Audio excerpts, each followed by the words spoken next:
Angeles, and you're watching Eagle News International. On tonight's headlines. The Pentagon said it had evidence of a plan by Moscow to film a fake Ukrainian attack on Russians to justify a real assault on its pro-West neighbor. The Kremlin said that Washington could not be trusted after U.S. officials claimed to have evidence of a planned operation by Moscow to film a fake Ukrainian attack on Russians. President Joe Biden says a global terrorist threat was removed when the head of the Islamic State group blew himself up after U.S. Special Forces swooped on his Syrian hideout. A Winter Olympics overshadowed by rights concerns and taking place inside a strict COVID-secure bubble officially begins in Beijing with an opening ceremony at the Bird's Nest Stadium.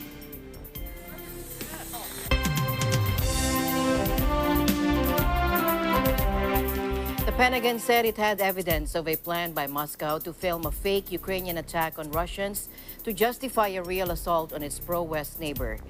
Now, he told reporters that Washington believed the Russian government plans to stage an attack by the Ukraine military or intelligence forces against Russian territory or against Russian-speaking people. Again, let's listen in. We've discussed this idea of false flags by the Russians before. We've made no secret of that. And we do have information that it is that the Russians are likely to want to fabricate a pretext for an invasion, which again is right out of their playbook. One option is the Russian government, we think, is planning to stage a fake attack by Ukrainian military or intelligence forces against Russian sovereign territory. One possible option the Russians are considering, and which we made public today, involves the production of a propaganda video, a video with graphic scenes of false explosions depicting corpses, crisis actors pretending to be mourners, and images of destroyed locations or military equipment, entirely fabricated by Russian intelligence. Now, that could allow Moscow, which has amassed more than 100,000 troops and heavy offensive arms on Ukraine's border, with an excuse for invading. Part of the plan would be to make the Ukrainian military equipment used in it appear to be supplied by the West, according to him, further justifying Russian reprisals against Ukraine. The United States deployed several thousand troops to bolster NATO forces in Eastern Europe. NATO welcomed the new U.S. troop deployment, with Secretary General Jens Stoltenberg saying the alliance will do whatever is necessary to protect and defend all allies. Meanwhile, the Kremlin said that Washington could not be trusted after U.S. officials claimed to have evidence of a planned operation by Moscow to film a fake Ukrainian attack on Russians. Take a look. I would recommend not to believe anyone, and especially the State Department, when it comes to these issues, according to Kremlin spokesman Dmitry Peskov, telling reporters Russian Foreign Minister Sergei Lavrov accused Western colleagues of making things up. President Vladimir Putin on Tuesday accused the West of ignoring Moscow's security concerns and of using Ukraine as a tool to contain Russia, though he said he hoped a solution could be found to end spiraling tensions. Let's listen in. Самое главное, их задача – сдерживание развития России. Вот в чем дело. В этом смысле сама Украина – это просто инструмент достижения этой цели. Это можно сделать разными путями. Втянув нас в какой-то вооруженный конфликт, мы не увидели адекватного учета трех наших ключевых требований, касающихся недопущения расширения НАТО, отказа от размещения ударных систем вооружений вблизи российских границ, а также возврата военной инфраструктуры блока в Европе к состоянию 1997 года, когда был подписан. Представим себе, что Украина является членом НАТО. И напичкана оружием, стоят современные ударные системы, так же, как в Польше и в Румынии. Кто помешает-то? И начинает операции в Крыму. Сейчас не говорю даже про Донбасс. Это суверенная российская территория. Представим, что Украина страна НАТО и начинает эти военные операции. Нам что, воевать с блоком НАТО? Ну, кто-нибудь об этом хоть что-нибудь подумал? Похоже, что нет. Ну, надеюсь, что мы в конце концов найдем это решение. Хотя оно непростое, мы отдаем себе в этом. President Putin told French President Emmanuel Macron that the West has ignored Russia's fundamental concerns on NATO's expansion and deploying strike weapons system near Russia's borders. In a hopeful sign, Russia and Ukraine agreed to meet again in 2 weeks after talks on eastern Ukraine in Paris. Moscow has denied it plans to invade Ukraine and said it expects the West to agree to sweeping security demands it presented earlier this month. They said NATO must not admit new members and the U.S. cannot establish new military bases in former Soviet republics. He also said he wants to avoid war with NATO bloc at all costs. He also pledged dialogue towards mutual security between Russia, Ukraine, and EU if Moscow's proposals are considered. In other news, President Joe Biden said that a terrorist threat to the world was removed when the head of ISIS blew himself up as U.S. Special Forces swooped on his Syrian hideout in an incredibly challenging nighttime helicopter raid. Take a look. Biden said he had ordered an assault by troops operating on my orders, the United States military forces successfully removed a major terrorist threat to the world, the global leader of ISIS, known as Haji Abdullah. Our team is still compiling the report, but we do know that as our troops approached to capture the terrorist, in a final act of desperate cowardness, he, with no regard to the lives of his own family or others in the building, he chose to blow himself up, not just to the vest, but to blow up that third floor, rather than face justice for the crimes he has committed. Last night's operation took a major terrorist leader off the battlefield, and it sent a strong message to terrorists around the world. We will come after you and find you. Well, I tell you what, they're leaderless today, and that's a significant blow. This is not something that we believe ISIS is going to be able to just get over real quickly and real easily. I do want to remind that they are still a threat, and we're not. Nobody's taken a victory lap here. That this is a group that wants to reconstitute its strength, wants to continue to attack and kill and maim and terrorize, and Haji Abdullah was very much involved in trying to resuscitate the group and to grow their capabilities. They remain, as we've said many times, they remain dangerous. They remain a threat to our national security, to the lives of other innocents. And we're going to, as the Secretary said in a statement today, we're going to stay at it. The death of Abu Ibrahim al-Hashimi ul-Qurashi is the biggest setback to the ISIS jihadist group since his predecessor, the better-known Abu Bakr al-Baghdadi, was killed in a U.S. commando raid in the same Syrian region of Idlib in 2019. Now, General Kenneth McKenzie, head of U.S. Central Command, said later that Qurashi did not fight the U.S. soldiers, but he set off the explosive as they attempted to call for his surrender. Take a look.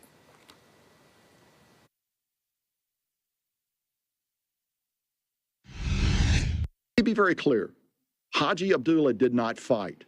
He killed himself and his immediate family without fighting, even as we attempted to call for his surrender and offered him a path to survive. The explosion, which was more massive than would be expected from a suicide vest, killed everyone on the third floor and, in fact, ejected multiple people from the building, including Haji Abdullah. Because of the force of the self-initiated explosion on the third floor, the U.S. forces found the ISIS emir dead on the ground outside the building. Fingerprint and DNA analysis have confirmed that he was Haji Abdullah. في الليل حوالي يمكن الساعة 12:30 واحدة إلا ربع هيك شيء حسينا يعني في بالنا عاصفة هواء لأن قبل المغرب كان في هواء فطلعنا ولا مباشرة الطيران فوقنا بعد ما في شيء 10 دقائق ولا الصياح عمالي بيصيحوا سلمي حالك البيت محاصر سلمي حالك البيت محاصر سمعنا اطلاق نار يعني قذائف من الطيران وصار اطلاق نار كمان شو اسمه يعني رشاش او هيك شغلات.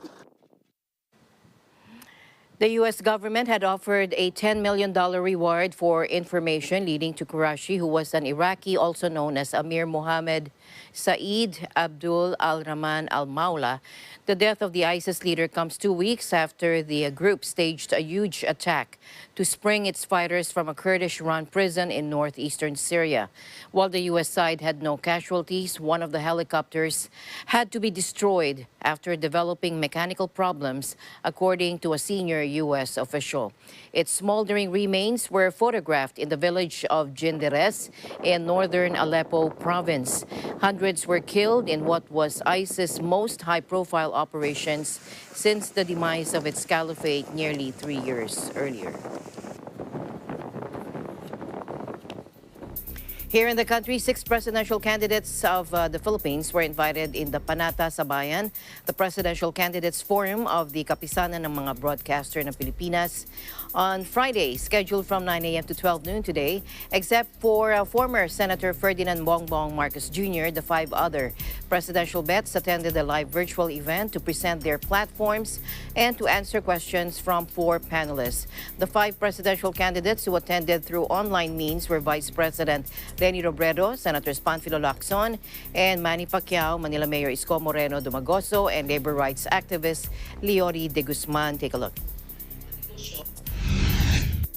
Number 1, housing. Our solution, we will allot 1.3% of the GDP each year for housing, which with a target of 1 million building in 6 years, whether in-city vertical housing or horizontal housing, such as with what we did in Manila, or row houses for the countrysides, depending on the availability of land. 2, education. 4.3% of the GDP will be allocated to the education budget to improve student-teacher ratios. We will also build more agro-industrial zones with modern technological facilities. 15 world-class regional hospitals, similar to what we did for the Bagong Hospital ng Philippines. We need also to focus on creative industry. Filipinos are talented and creative people, and this should be promoted all over the world. Maliwanag sa aking isipan ang ating mga kalaban. Pandemya, kahirapan, kawalan ng trabaho, napakalaking utang, gutom, hamon sa edukasyon, at ang pinakamasakit, ang talamak na pagnanakaw o pag-aksaya ng pera ng bayan. Mula pa sa panahon ng Gintong o Rinola noong mga 1950s. Let me share with you the unfortunate reality. Lahat tayo takot manakawan. Ngunit tuwing eleksyon naman, may binoboto tayong mga magnanakaw. Ako ay isang Pilipino naggaling sa hirap. Nangarap, nagsumikap, umangat sa buhay at nakarating sa aking kinalalagyan ngayon.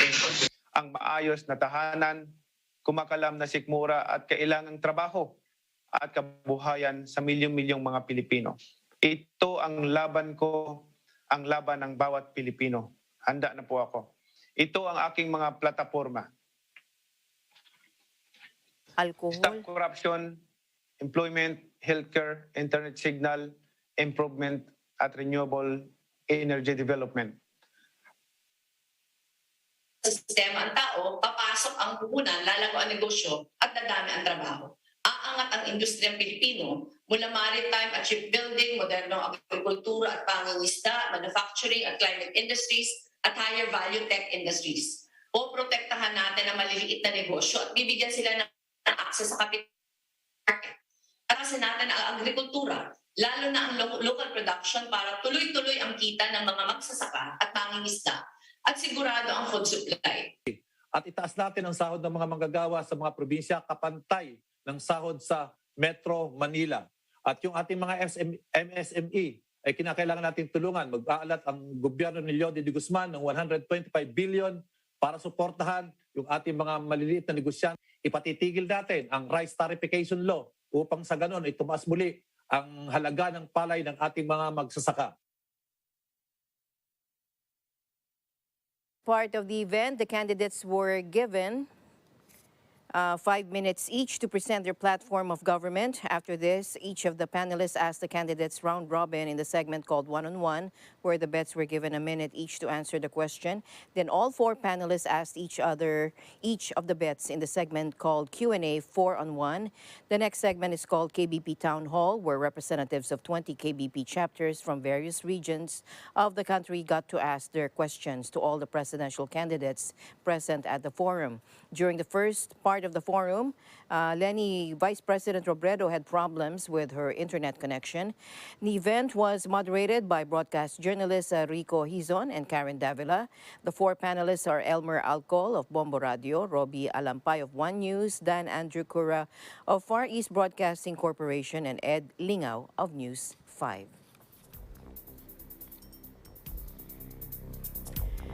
Former Department of Information and Communications Technology Secretary Gringo Anasan has been named as the 11th member of the senatorial slate of presidential aspirant Ferdinand Bongbong Marcos Jr. and his running mate, Davao City Mayor Sara Duterte. In a statement Friday, the camp of Marcos announced that it has adopted a veteran legislator to be part of its senatorial lineup for the May 2022 polls. Onasan, a graduate of the Philippine Military Academy, served as a military officer before he entered politics in 1995 when he won a seat in the Senate. He served as senator from 1995 to 2004, from 2007 to 2019. In his tenure at the Senate, Onasan authored and co-authored the Clean Air Act of 1999, Clean Water Act, the National Security Policy, Disaster Risk Reduction Management Act of 2009, the Solid Waste Management Act of 2000, and the Comprehensive Agrarian Reform Program Extension with Reforms Law, or CARPER, among others. He also chaired significant committees in the upper chambers, such as the Committee on National Defense and Security and Peace, Unification, and Reconciliation. President Duterte appointed him as head of the DICT after his term ended in 2019. 4 members or staff of British Prime Minister Boris Johnson has defected as pressure intensifies on the embattled leader over lockdown parties, the Partygate scandal, and his loose-lip style of politics. Ryan Florentino joins us live from our UK bureau. Hello, Ryan. Good evening. Good evening, Alma. And yes, British Prime Minister Boris Johnson suffered 4 staff defections on Thursday as pressure intensified on the embattled leader over lockdown parties and his loose-lipped style of politics. British Finance Minister Rishi Sunak reacted after an influential aide to Boris Johnson quit, praising a valued colleague. Let's listen in first. With regard to the news about Munira, the first thing to say is, she was a valued colleague. I very much enjoyed working with her, and I'm sorry to see her leave government. I'll miss working with her. And with regard to the comments, being honest, I wouldn't have said it, and I'm glad that the Prime Minister clarified what he meant. Sunak is tipped as a leading contender to replace Johnson if a brewing Conservative revolt against the Prime Minister develops further. Downing Street confirmed that Chief of Staff Dan Rosenfield was leaving just over a year after he took on the role, with a brief to professionalize Johnson's chaotic operation. His resignation comes after a top civil servant in a long-awaited inquiry this week condemned failures of leadership in Downing Street over a series of parties held in violation of COVID restrictions. Also, going in Johnson's Principal Private Secretary Martin Reynolds, who sent a now notorious email in May 2020 urging Downing Street staff to bring your own booze to one lockdown gathering.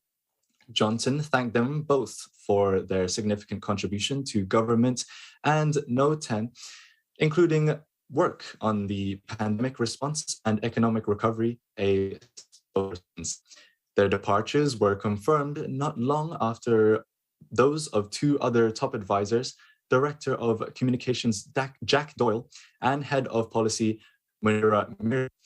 Doyle was implicated in the Partygate affair after attending at least one Downing Street event that is under investigation by police. Johnson's long-term ally Mirza quit after the Prime Minister tried to link Labour's Starmer to the failure by UK authorities to prosecute veteran TV host Jimmy Savile, who died in 2011, age 84. While alive, Savile was seen as a widely loved presenter, but after his death, accusations emerged that he had been a serial abuser of hundreds of children without facing prosecution. Dominic Cummins, Johnson's former chief aide turned bitter foe, said Mirza's resignation was a unmistakable signal the bunker is collapsing as the Partygate allegations swirl. Back to you, Alma. Thank you very much for that update on the Partygate scandal there in the UK. I thought I was going to lose you in a while there, for a while there. Thank you very much, and we'll stay tuned for other developments there in the United Kingdom. Thank you for having me reporting from the United Kingdom. I'm Ryan Florentino, and we live in interesting times. Meanwhile, a major winter storm pummeled areas from the south to the Midwest with snow, sleet, and freezing rain as it continues to move east across the United States. Take a look. We are dealing with one of the most significant icing events that we've had in the state of Texas in at least several decades. It wasn't a planned outage. This one was due to the weather, but it feels a lot like it because it's been so long. Going to my mother's to be rescued. Now, according to Dallas Morning News, reports of downed trees, power lines, and burst pipes were manageable. But ice paved the way for slick roads. More concerns in the coming days. The Weather Service also issued a wind chill advisory from 9 p.m. Thursday to 9 a.m. Friday U.S. time, with dangerous wind chills of -5 to 5 degrees possible through Saturday.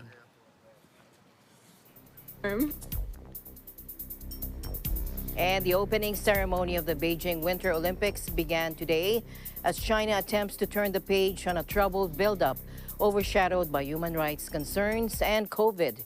The lattice-shaped Bird's Nest Stadium took center stage, just as it did at the 2008 Games, seen as China's coming-out party on the world stage, as Beijing becomes the first city to host both a summer and winter Olympics.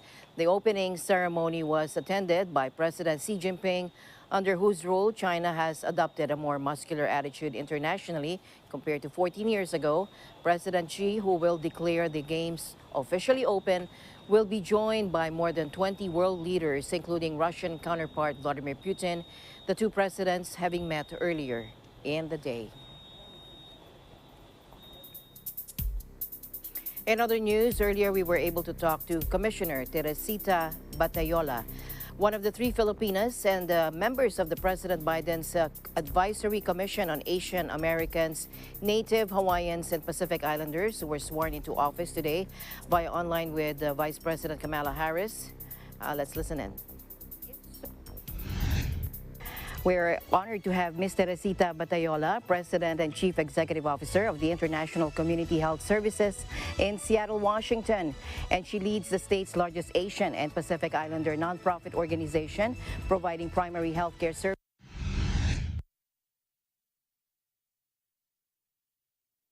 The interagency plan, which your commission will submit. Like, for example, are there specific state policies which will hinder efforts to advance the AA and We're honored to have Ms. Teresita Batayola, President and Chief Executive Officer of the International Community Health Services in Seattle, Washington. And she leads the state's largest Asian and Pacific Islander nonprofit organization providing primary health care services, including medical, dental, behavioral, mental health, acupuncture, and health education services. Now, Ms. Teresita Batayola is part of the 23 members and part of the 3 Filipinas of President Biden's Advisory Commission on Asian Americans, Native Hawaiians, and Pacific Islanders who were sworn into office today. Welcome to the program, ma'am. Thank you so much for inviting me. Thank you very much, ma'am. First of all, congratulations on your appointment on the commission. We're very proud being Filipinos ourselves. Good. Can you give us a short history of AA, I'll call it AA to shorten it, and NHPI initiatives? How did we get here and how did we arrive at this point? You know, in the United States, there are so many different types of people from Asian backgrounds or Asian heritage. And here we are all lumped together. You know, I'm Filipino, Filipino American, and we have Chinese, Japanese, Vietnamese, a lot of Southeast Asian and South Asian. And the United States has had a long history of exclusion and discriminatory laws against Asians. And back in the Clinton administration, there was a recognition that Asian Americans face distinct challenges in terms of discrimination, barriers to opportunity. So there were, President Clinton back at that time started the White House initiative on, at that time it was Asian Pacific Islanders. So now it's a much broader group of people. It's Asian Americans, Native Hawaiians, and Pacific Islanders. And President Biden has now picked up the baton again in recognition that Asian Americans, Native Hawaiians, Pacific Islanders are facing a lot of extraordinary challenges in terms of anti-Asian hate, in terms of poverty, in terms of COVID-19's disproportionate impact on our populations, and knitting together all of those different issues so that we as commissioners can advise President Biden's administration as to how to approach all of these different challenges so that we could lift up Asian Americans, Native Hawaiians, Pacific Islanders. How timely and critical and relevant is the creation of this commission at a time of pandemic and a, may I say, sharply divided America? It is very, very timely. You got it in terms of talking about a very sharply divided America. There is a lot of struggle in this country about what is science, about what we should do about the pandemic and its effects. In particular, many of us in the Asian American community have family-owned businesses, and so small business have really struggled and have gotten affected by the pandemic. Also, if you take a look at the workers, whether it's healthcare workers, we have a lot of Filipinos who are in healthcare, nurses, caregivers. A lot of them work in very labor-intensive industries. And so all of that has put our people in different front lines of the pandemic, and the frontline workers are the ones who are disproportionately affected in terms of being exposed to COVID-19 and having gotten sick from COVID-19. So it is so important and timely now that we have a special effort to try and address health equity issues and issues that of barriers, especially discrimination and economic opportunity, so that our communities can get lifted up. You must be excited at this mission and at the same time daunted by the list of tasks ahead of you within the next 2 years. I was just reading the executive order signed by President Biden. And ahead of you, with the next 2 years, this commission shall serve 2 years from the date of executive order. Is that right? Yes. That's correct. Okay, Yeah. so President Biden signed executive order on advancing equity, justice, and opportunity for Asian Americans and Native Hawaiians and Pacific Islanders. On top of these, it's interesting to note that this is under the Department of Health and Human Services, no? Despite the multitude of missions, tasks of this commission initiatives, what is the significance of the commission being under the Department of Health and Human Services? Well, the health status of our people is always fundamental, right? If you're not healthy, it's very hard to succeed. If you're not healthy, hard to get educated, hard to get a great job. And so that is fundamental. And I think it is so important, especially during a time of pandemic, that it be housed under Health and Human Services. So in my day-to-day job, I head up a community health center that serves low-income people. And in the case of International Community Health Services, we serve a lot of immigrants and refugees speaking about 70 different languages. And it is really critical during COVID that we know that people have access to great information. They have access to supplies like testing, to access to vaccinations, access to the ability to get treated without any kind of barrier. Whether or not they can get treated without the hospitalization. So, health is really so fundamental to a lot of what is happening today in the United States. And I think it is really a smart decision of the president to say that Health and Human Services is an appropriate place for this commission at this time. Mm-hmm. What barriers do you see, or hindrances do you see? Do you foresee within the 4-year term of President Biden in implementing the interagency plan, which your commission will submit? Like, for example, are there specific state policies which will hinder efforts to advance the AA and NHPI initiatives? Like, for example, conservative judges?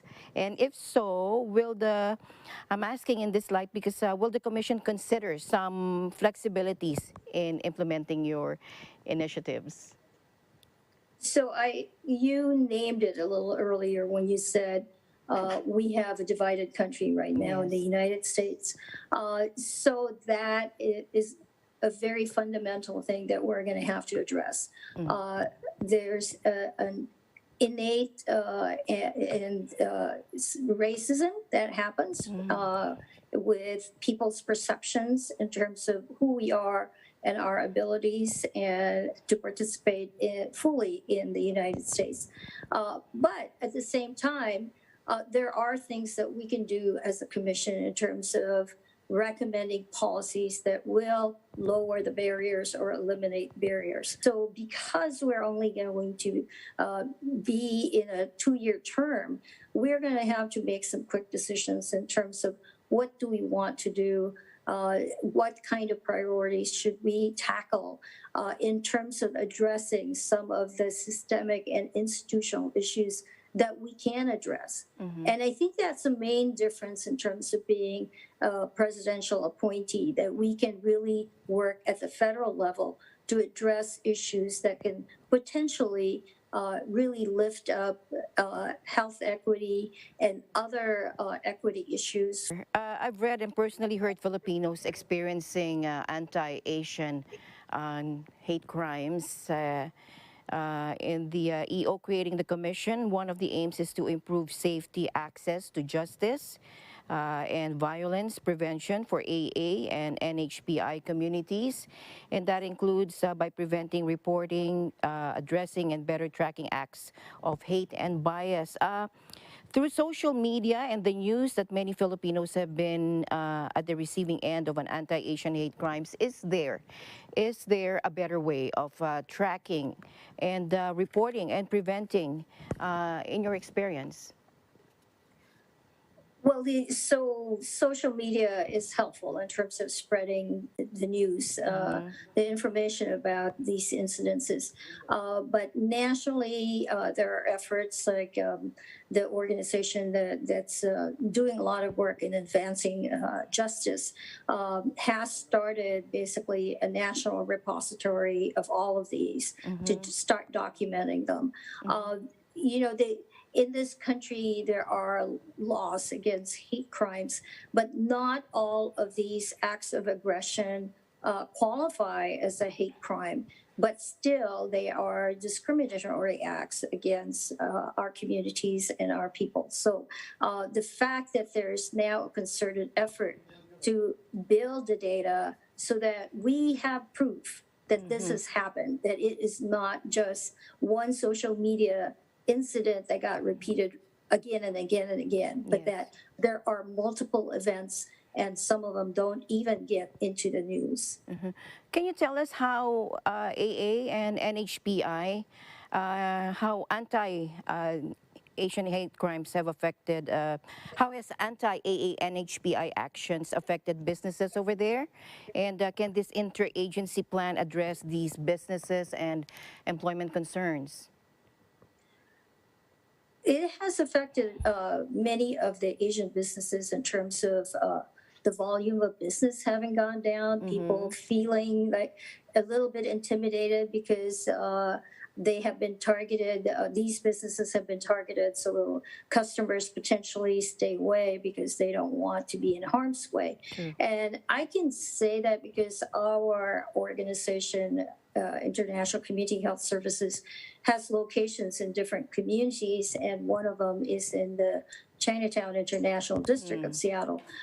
There are still many businesses, many restaurants and stores with boards over their windows because they have been repeatedly broken into or vandalized, and a lot of intimidating acts perpetrated against the small business owners and their workers. And when there is an atmosphere like that, people are discouraged from coming. And, you know, even though the community has done a lot to make it safer and make it more welcoming, there's still that perception that they could be, customers could be in danger if they come into the community. So that's a very real impact. Many of these businesses are small and they're family owned, and it's the only source of livelihood for them. And if they don't have the customers, of course, then it becomes a losing proposition.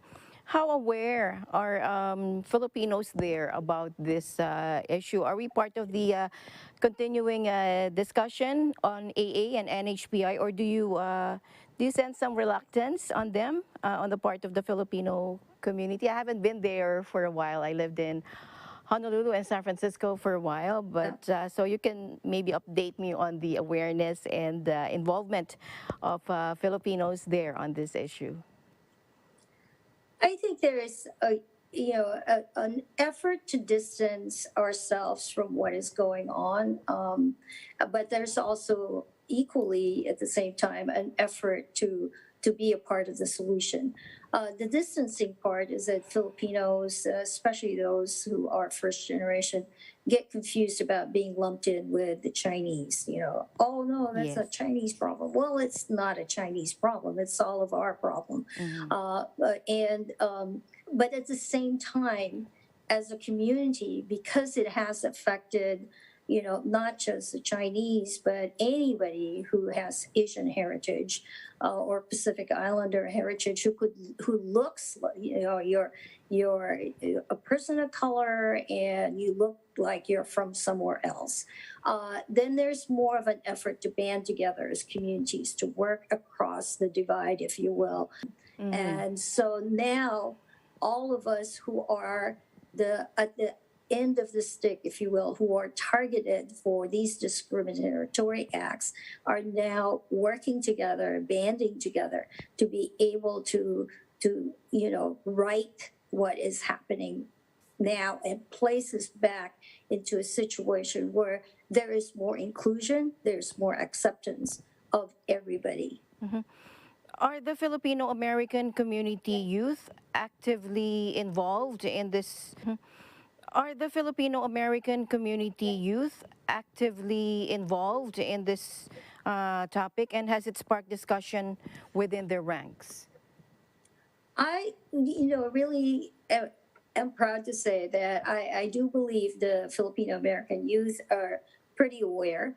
I can't speak for them, of course, because I'm a different generation, but I've seen their activism. I've seen how they are really trying to figure out how they can make an impact. And I've seen them, you know, volunteering in the community, doing different things to help promote safety, to help promote education access, and, you know, just as importantly, to really understand this country and why it is so important to assert our rights to be here. As one question, coming from a health services background, recommend plans for your, quote, the executive order, improve health outcomes, eliminate health disparities, expand access. Do you have your recommendations for now, your last word for us? In the United States, healthcare is very, very expensive. Yes. So expanding access to healthcare is always the most important thing. We are a country that has expanded coverage for more people, but there are still a lot of people who are left out who have to really work hard to be able to gain health care. And, they can come to a community health center like my organization, but still too many people, have the perception that they will not be able to get taken care of because they don't have the money. So they wait until they're very sick. And so access is very, very important. I'm quite sure the different backgrounds, professions, and experiences combined in this committee will bring out the best plans to address equity within the AA and NHI community. Thank you very much for your time, and Commissioner. And maybe we can interview you again on your after your submission of your interagency plan to President Biden. Sure. Thank you so much for the Thank you so opportunity. much.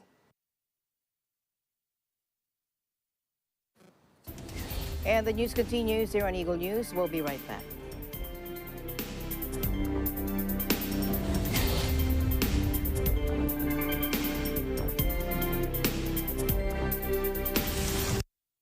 Mula noon hanggang ngayon, gabay natin ang MTRCB ratings sa matalino at responsableng panonood.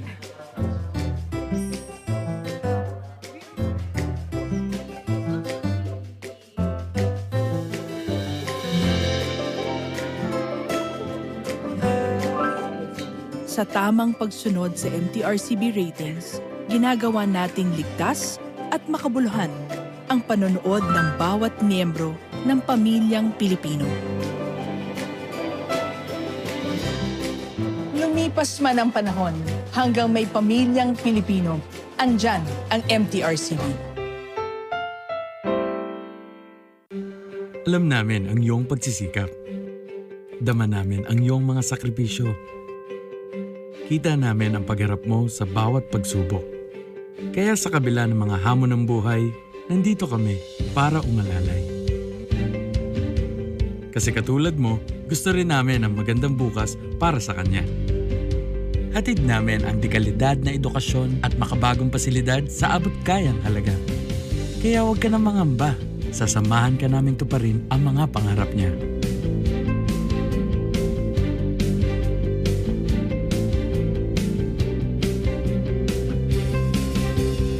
Maaasahan mong sulit dito ang mga pinagsikapan mo. Sa aming mga makabagong pasilidad at sistema ng edukasyon. Mailalabas natin ang aking talino at mga kakayahan niya. Kahit sa munting halaga, makakasiguro ka na makakasabay siya sa mabilis na pag-ikot ng mundo. Sa New Era, karamay mo kami sa bawat hamon. Kaagapay mo kami sa bawat hakbang. Kasama mo kami sa bawat ngiti at tagumpay.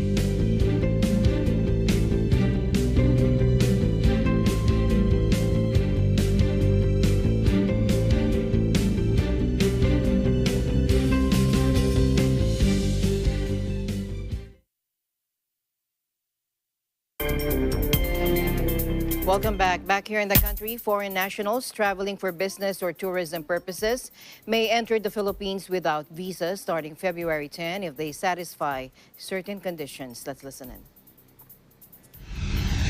Updated na po ito, effective February 10, 2022, 12:01 a.m. or 0001 hours. Foreign nationals traveling to the Philippines for business and tourism purposes may enter the Philippines without visas provided they qualify as former Filipino citizens with balikbayan privilege under Republic Act number 9174, including their spouse and or children who are not balikbayans in their own right and are traveling with them, kasama nila, to the Philippines, provided they are not restricted nationals. These protocols will also apply to citizens and nationals of the 157 countries entitled to a stay not exceeding 30 days as per Executive Order 408 Series of 1960 as amended. Ito po ang guidelines. With regard to the entry of fully vaccinated foreign nationals, which also cover minors below 12 years of age traveling with them. Incoming foreign nationals must first possess an acceptable proof of vaccination. Second, present a negative RT-PCR test taken within 48 hours prior to the date and time of departure from the country of origin or first port of embarkation in a continuous travel to the Philippines, excluding layovers, provided that he or she has not left the airport premises or has not been admitted into another country during such layover. Third, foreign nationals must also have valid tickets for their return journey to the port of origin or their next port of destination, not later than 30 days from date of arrival in the Philippines. Meanwhile, the Bureau of Immigration hopes that the number of tourists in the country will see a gradual increase with the reopening of borders. In a statement, Commissioner Jaime Morente said he's looking at a steady increase in the number of tourists after almost 2 years of restrictions due to the pandemic. Based on the data of the Bureau's Airport Operations Commission, it recorded 1.4 million arrivals, which is significantly lower than the 3.6 million back in 2020. Meanwhile, the Department of Health reported a slightly higher number of new COVID cases on Thursday, February 3, at 8,702 from Wednesday, 7,661. There were still more recoveries than new cases nationwide for the sixth straight day. The DOH reported 15,290 new recoveries. This is, however, much less than the number of new recoveries on Wednesday at 23,392. The total active COVID cases also went down to 153,335, which is 4.3% of the total number of confirmed cases since the pandemic began in March 2020. There were 71 new deaths, bringing the number of total COVID fatalities to 54,168, or 1.51% of total COVID cases. It's significant to note, however, that since January 21, the percentage of mild and asymptomatic cases compared to the total active cases has been slowly but steadily decreasing, although it still represents majority of the active cases. On January 21, it was at 98.4%, but the percentage is getting lower each day. On Thursday, February 3, it's down to just 96.8%. While this is still majority of the active cases, the decreasing percentages show that slowly more moderate, severe, and critical cases were being added, chipping away bit by bit on the percentage of mild and asymptomatic COVID cases. A protest against COVID-19 public health restrictions in the Canadian capital of Ottawa has gone on for 5 days now. As Eagle News correspondent Andre Lajoie reports, organizers have indicated they are in no hurry to wrap it up. Take a look. What started out as a protest at the seat of the Canadian government has become an occupation of the country capital city. A convoy of truck and other vehicles rolled into Ottawa last weekend, and they are remaining honking horns and disrupting everyday life in the city residents. There is no end in sight. As the weekend approaches, the demonstrators have set up 3 large tents for food and eating area. They are bringing in fuel for transport trucks that remain parked. Supplies and fuel are being brought in on off-road quads to get around police barricades. The majority of protesters have left, but a core group of about 100 people remains on Parliament Hill, and another 200 are milling around the region. Organizers say more people will join them this weekend. Police are greatly outnumbered. Their role has been largely to de-escalate any violence. Only 3 arrests have been made so far. The downtown core has been virtually shut down since the weekend. A number of businesses closed their doors because protesters harassed their staff. For those living in the downtown area, life has become unbearable. Fireworks, loud music, and horns keep people awake all night. There are reports of vandalism as well. Protesters say this will continue until they get what they want, and to public health restriction. People walking on streets, taking videos and pictures, are having their face masks removed by protesters. Some of the reporters covering the protests disruptions were forced out of the area. All in all, Ottawa is a city under siege by people who claim to be fighting for freedom. I am Andre Lashwa, Eagle News International in Ottawa, Canada. 2 years after the outbreak of COVID-19, Europe could soon enter a long period of tranquility due to high vaccination rates, the milder Omicron variant, and the end of winter. Take a look. We now have nearly 150 million reported cases of COVID-19 in Europe and Central Asia to date. 22% of all tests recorded are positive. Hospitalizations continue to rise, mainly in countries with lower vaccination uptake in vulnerable populations. This rise, however, is not as rapid as the case incidence rate, and overall, admissions to intensive care have not increased significantly. For now, the number of deaths across the region is starting to plateau. I wish to reiterate the firm call I made last week, which is indeed referring to a plausible endgame for the pandemic. Not to say that it is now all over, but to highlight that in the European region, there is a singular opportunity to take control of the transmission because of the congruence of three elements. First, a large capital of vaccine-derived and natural immunity by Omicron. Second, a favorable seasonality pause as we move out of the winter. And third, a lower severity of the Omicron variant, now well established.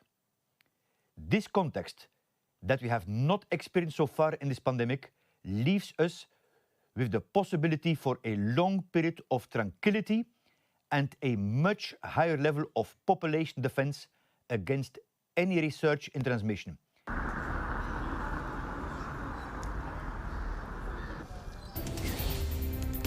As always, I'll end the day on a thoughtful note. Our ability to look back and smile at our past is proof that God's plan is to keep us moving forward. This has been Eagle News International. I'm Alma Angeles. Stay alert and stay informed because we live in interesting times. Good night.